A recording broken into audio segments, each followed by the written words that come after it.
এখানে বসে আছেন। Get out, get out from here. যাওয়ার আগে দয়া করে আমাকে 500 টাকা দেবেন স্যার।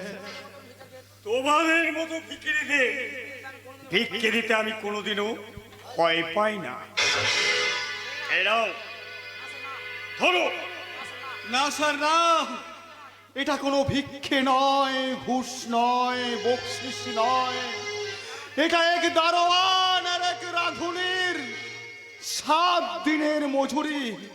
এই 4th ক্লাস স্টাফের ন্যায্য